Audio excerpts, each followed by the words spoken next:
Dayon kamo sa atong programa Tatak Rimulyo, Lupad, Negros Oriental, Level Up, Dumaguete City, kauban sa inyong ubos na alaga Douglas Nazareno via Breaking News Media. Maghatag ko og mga development news. Apart from that, ato tukiyon ng mga issues na lamgitan ang Administrasyon Rimulyo. Young job seekers complete life skills training for employment. Another batch of graduates of the 10-day Job Start Life Skills Training were recognized yesterday in a simple ceremony with Mayor Felipe Antonio B. Rimulyo, PESO Manager Maria Socorro P. Mira, and Senior Labor and Employment Officer Anita Melicor yesterday.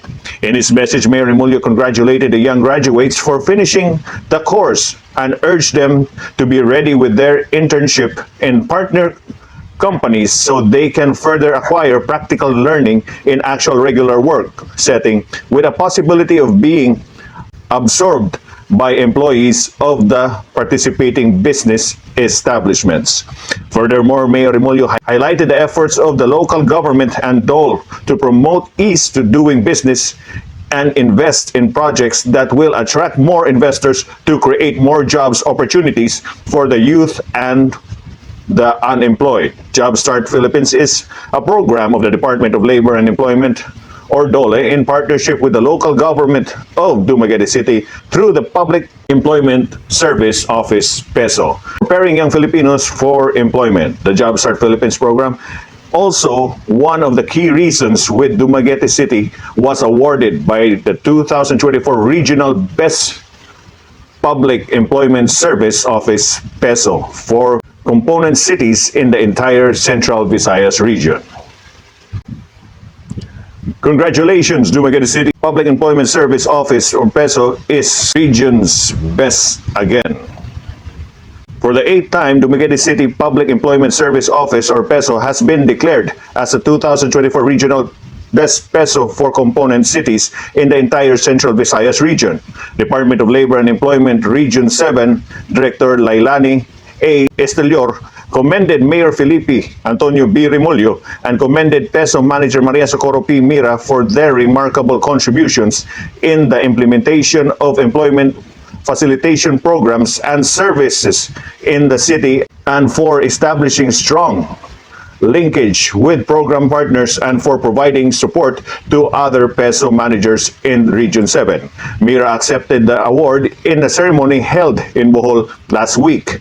Mayor Rimulyo recognized the efforts of the personnel from PESO, Dumaguete, and their partners for facilitating the hiring of 2,358 applicants for local and overseas jobs in the year of 2023 alone.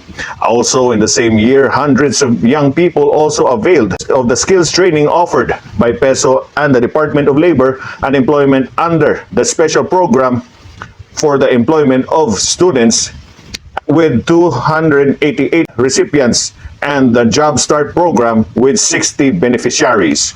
All these young job seekers stipends and wages as they immerse themselves in actual work. Meanwhile, 2,238 residents also avail of the Tulong Panghanap Buhay at ating disadvantaged displaced TUPAD workers in Dumaguete City.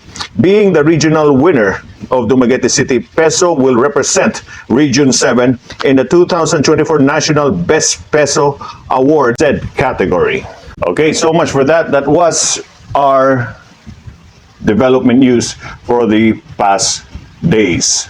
Right, now moving on sa ato ang mga hisgotanan. Ang atong hisgotanan mga kaigsunan is again about development and comparison at that for good governance. Now, aduna man gud ni siya choices, no?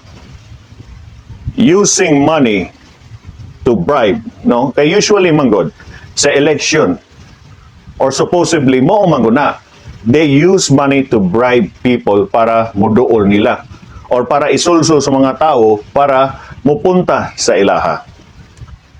That work, mga kaigsunan, no, inaana mga buhat ng mga kaigsunan kapakita na siya nga wala ko na siya balak sa pagtabang sa katauhan. Kung aduna goy lamay balak ng mga kaigsunan, ang iyahang balak sa pagtabang is pinaagi ana sa pagsulsol. Pero how long? No, unsa kadugay na iyahang pagsulsol? Dili man guna sakit niya. Kay kana man iya gisulsol mo sa pod ang kwarta gikan sa mga gimatod pa sa mga tungpats o mga patong or mga SOPs. It may seem unbelievable but that's where diha man sila magpaon. Kay kung dili na sila magpaon diha, asa pa man? In good service, maybe. Pero ang ilang manggod, ani, compare manggod sa administration ni Mayor Epe Remulyo or Mayor Epe himself, dako manggod kaayo ang iya lang gikontra. It is progress versus money. Because more progress, aduna manggod na siya i-boost na para mosaka ang economy. And that's what happened to Dumaguete City. Pero diri man po sa Pikas, more money, aduna siya i-boost para sa mga katauhan. Kay matud pa nila, may maning kwarta, kay ngunit kinahanglan sa mga katauhan. Pero unsao na lamang, mahimo ba na hantod sa hantod? Na mo unay ato ang masaligan mga kaigsunan. Ingon ana manggod mga kaigsunan, kinahanglan ta aduna tay prinsipyo. And not only we need principle, but aduna tay baruganan. Aduna tay gibarugan nga diha ta dapit kay para muasinso ta sa kaayo. Dili sa pagsulsul. Kay kana manggong sulsul mga igsunan, it is not forever. Believe me. Kay aduna na sila ilahang kaugalingon personal agenda, ang ilang personal interest mga kaigsunan, muna dinalian ang ilang gusto, muna gipaagi sa pagsulsol mga kaigsunan. And although lisod kayo tuhan, pero that's the truth. O kamuta na nakasaksi na gapabuta-buta ra mo. Kung ano, kinindot mangguning kwarta. Pero dili na forever. Dili ta mo asinso ana. Kay kana manggod mga kaigsunan sa pagbuhat manggod ana, no, sa pagsulsul manggod ana, dili na gikasing-kasing kung dili moingon na ako na ni siya gisulsulan, dili ni siya kay aduna siya utang kabubuton nako. Lahi sa tinuod na serbisyo manggod kaigsunan nga sa pagbutang og mga programa, sa bugtang og mga projects, mo unay makapasinso nato kay wala na nagangayo og balos. Mauna, wala na siya gapakita manggod mga kaigsunan si Mayor Epe Remulyo na iya nagipanghimo para isulsul kanato. Kung moingon lamang tabang, adunay mga tabang pinaagi sa atoang mga ayuda. Pinaagi sa sakto ang mga assistance na gihatag. It's government assistance. Dili na pinaagi sa pagsulsol. Dili ta mabuhi anang style mga kaigsunan. Believe me. Kay kana manggong taong mabuhi ana, muna giingon nga nanawong tag ana unya budlay ta na mo nay makapabuhi sa ato ang pamilya. Kinahanglan ta mga kaigsunan na ang atong gisunod mo'y mga sakto. Kung aduna tay kinahanglan sa eskwelahan sa pagtabang, mag-apply ta sa scholarship sa gobyerno. Dili kay kapoy-kapoy ra na, dili na singon kapoy-kapoy. Kay kana sila di po na sila mo gasto puro personal para ana. Karon dagway mo gasto sila. Karon. Based on my opinion, karon kay nangilalhan sila. Kay kabalo man sila dihado sila sa mga proyekto daan. Sa paghatag og impact mga progress, lisod sila magbuhat ana. Muna kana sila mopakita na sila gilas. Asa dapit ng kuan, pakita sila. Kay kana mangilaha magod, pakita ra man nila, pakitang tao. Nailadaw na gud lamang sila sa serbisyo pero kapakita ra gyapon silang tao, kapasikat ra gyapon sila, kay diha ra na sila kutob. Og mao nay prangka mga kaigsunan. Dili nato na mailad. Og kita po dili po ta mo pailad. ibutang sa atong aning patakan mga kaigsuonan na ikausar at amubutar, tulo ka tuig na sila o muhatag og serbisyo, pero unsay serbisyoha ang ilahang mahatag. Sa pagpungko nila mga kaigsuonan, unsa may ilang nahimo. From the start mga kaigsuonan, unsa may ilang nahimo. Then mo ingon, gapahinambog, wala gapahinambog ko mga kaigsuonan. Ang ako rang gihisgot, ang matuoran kinsay gahatag og saktong serbisyo. Unsa may atong giapas? Saktong serbisyo or saktong sulsol? Di po daway ta ulog-ulugan. Mga kaigsuonan. Kay ingon ana magunin siya mga kaigsuonan. Kung ato gani ni ipadayon sa moabot sa ingon ana, kita mahimo noon tag aduna tay utang kabubuton nila. Maunay klaro. Bisag asa ninyo anggula, no? In whatever angle you look at it, maunay mo resulta. Mo backfire gihapon nato kung ato na ipadayon ng ilahang estilo. Tagamit hatag. Inana bago na atong kinahanglan? O nang atong kinahanglan, adunay daghang mga proyekto na makahatag og serbisyo para aduna tay pagsaka sa ekonomiya. Para mo level up pud ta. Unsa may atong kinahanglan sa Dumaguete? We are the capital city. We are the capital city of Negros Oriental, Dumaguete City. No? And we don't deserve na mo naog ta or mohugno ta to class na pod, third class ba or the lowest class if there is lowest class kind of city. Second class na gud ang mga kaigsuonan. So we must aim high for more progress para mo first class ta. And within first class, daghan kayo mo invest dire. Daghan kayo gusto mo puyo dire, ang mga negosyo mo lambo, mas daghan kayo mga trabaho, musulod, ang atong ekonomiya musaka. Kabalo ka unsay kaimportante kung musaka ang ekonomiya? Kita tanan musaka. Sabay ra gyud ta sa sakto mga kaigsunan. Di ra ta mo paulog-ulog. Kay diha na gyud sa pag-ulog-ulog mga kaigsunan. Diha na gyud ta moingon nga magbalik na lang taan is kinaraan or magpundo na lamang taan eh. Kaingon ka ang mga proyekto na gihimo ni Mayor Ipi Remulyo kung lain mo'y makadaog o dili si aton ni Deo Remulyo mo'y makadaog, kaingon mo nga adunay mo galam ana maong proyekto ha? Wala. Kina sila ilahang kaugalingon mga kaigsunan. Either proyekto para sa mga katawhan or ilahan ng personal. No? Personal ilang kagustuhan. Muna'y prangka mga kaigsunan. Budlay na paminawon, pero moonay tinuod. Moingon sila, galupad, ug walay kwarta. Tinuod man. Kay it's not money, mga kaigsunan. Although, good money, no? Kanang mag-earn nato, good way of living. Mo'nay importante. Dili sa ingon nga tagalihok mao na tunulan mao na siya. Mo na giyon pinsat silat o karate, magkaratihay pa. Dili na. Diha na guta no mo lambo na mo tawhay, mohugawhay ang ato ang paningabuhi kung sakto ang liderato na atong pilion. Dili ka ng liderato na ang iyang pag-ila sa pag-sulsul ra. Usa pa may inyong ikontraan kung inyong baruganan gipalit na. Nauna agad, aduna bago tay paingnan ana mga kaigsunan? O wala na? Kita magud mga kaigsunan, no? Bisa klaro na gudaan.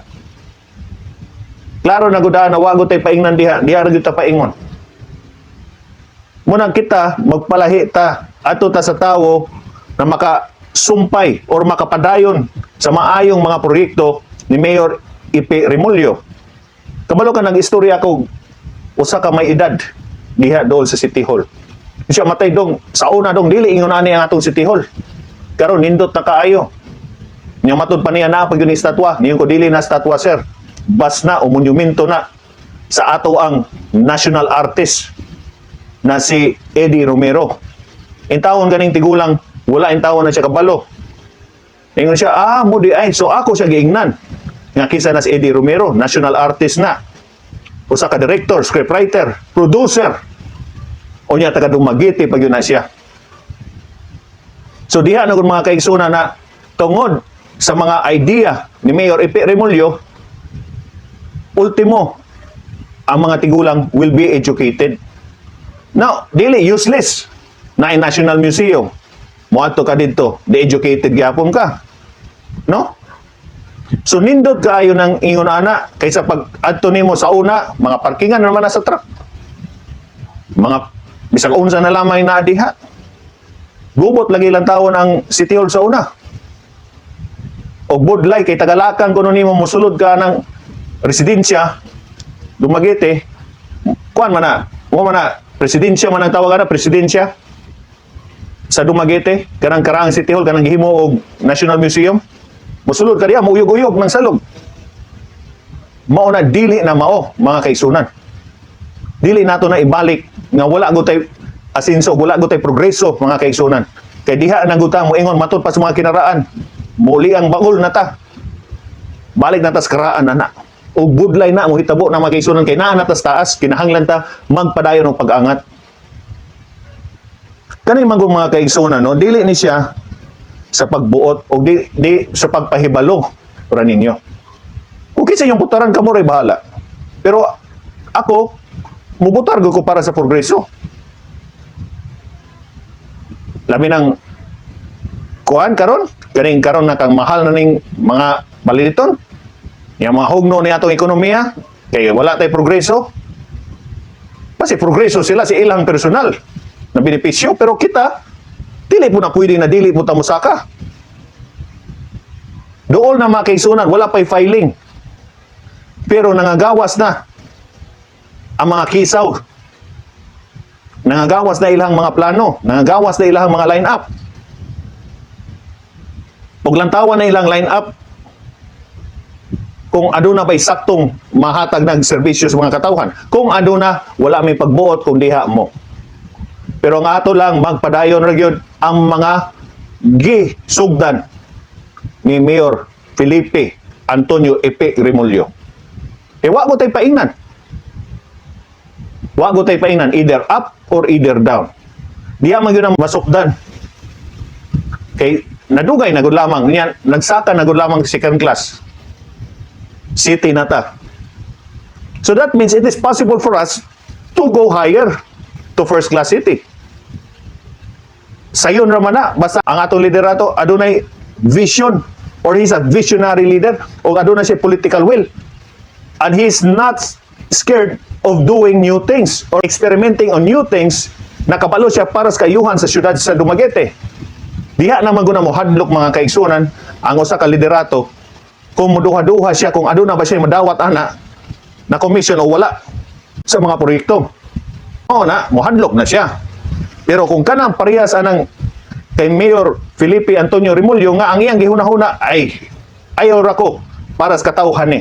Kwarta na sa katawhan atong hatagan og maayong proyekto og maunay sakto na liderato ang ato ang kinahanglan.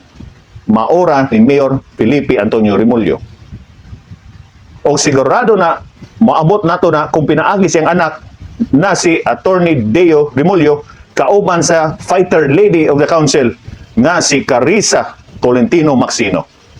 Diha nato na makita na saktong serbisyo o walay halo pagbinuang dala sa ilahang mga konsihal. Mauna siya mo paglaban para sa mga senior citizen, mo paglaban para sa youth o magpaglaban para sa Dumaguete City o maunay ilahang giim o maunay ilahang target mga kaigsunan o walay lain pa. Budlay mangguna kaigsunan kung if money speaks. Because if money speaks, aduna tay utang kabubuton. But if project speaks, kita tanan tawhay. Kita tanan gapaingon nga muhayahay ang ato ang paningabuhi. Unsaon man pagkahayay sa kinabuhi kung atong ekonomiya diri mohugno? Kayo nga naay mo malit pa sa atong mga small vendors? Wala na. Kayo nga daghan kay ganahan mo invest diri? Wala na. Kay hugno naman. Walay progress. Who would want to invest in a city with no progress? mao na siya dakong pangutana. Kinsa man. So let us compare of who should sit as mayor of Dumaguete City. Although it's still early to be said, kay wala pa'y filing, pero nangagawas na ang ilahang mga ngalan. So, it's as simple as that, mga kaigsunan. Atong lantawon kung kinsa na makahatag og saktong serbisyo o dili ra saktong serbisyo, kanang serbisyo na quality o dili kanang serbisyo nga propaganda, mga kaigsunan, nga puro istorya ra, adunay buhat pero it has dili mayon lamang nga substandard. Sa mga projects ni Mayor Epe, aduna ba'y substandard? Kung hunahunaon gud lamang nato, no, puro sa mga projects ni Mayor Epe, puro gihunahunaan og sakto. Walay osik na oras, walay osik nga kwarta sa gobyerno. It is well, no, it is well studied. Dali ra man lagi, dali ra. Kaya ano na may vision ni nga to mayor. Wala man na siya gauna ang iyang paghunahunag unsa may iyang madawat. Kaya wala man na niya ang iyang personal, ang iyang paghunahuna ang sa paghatag og may serbisyo sa mga katauhan. Mao man na iyaha. So please, no, ato lamang timbangon og sakto, mga kaigsunan. This is for our future. Nga naman future, kato na yung una. Mao gani. Pero may man to, kay si Mayor Epe, di pa man to last term. Kaya kay karon last term naman niya. Kinsa may makapadayon sa iyang mga proyekto. Kinsa may makagalang sa iyang gisugdan nga mga proyekto. Kinsa man. Si Atty. Deo Remulyo, mga kaigsunan. Kauban sa iyahang vice pohon, the fighting lady of the council, na si Councilor Carissa Tolentino Macsino. Kabalo ka nga nung gitawag na siya fighting lady of the council? O kabalo me, kay naman na siya minority. O niya, sige na siya ka, dili. Sige gisupak ang mga projects ni Mayor. Kaya nga nung gisupak, kaya nga naman kung ang council, they will decide. No, mo man ang trabaho sa council. Pero nga no, ang mga tao dito, labi ng uban diha, gusto kayo mo supak.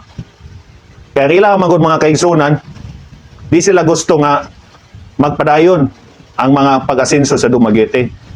Ang kalatawan manggura ng mga kaigsunan, it comes to the end nga mosugot ra pud sila.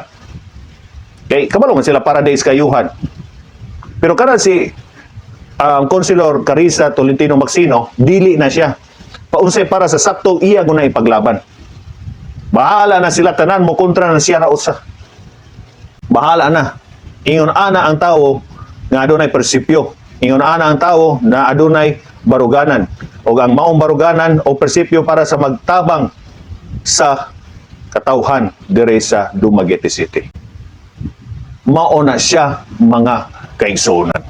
So wala na tayo saktong oras, mga kaigsunan. Salamat sa inyong paglantaw sa itong programa. Tatak Remulyo, Lupad Negros Oriental, Level Up Dumaguete City.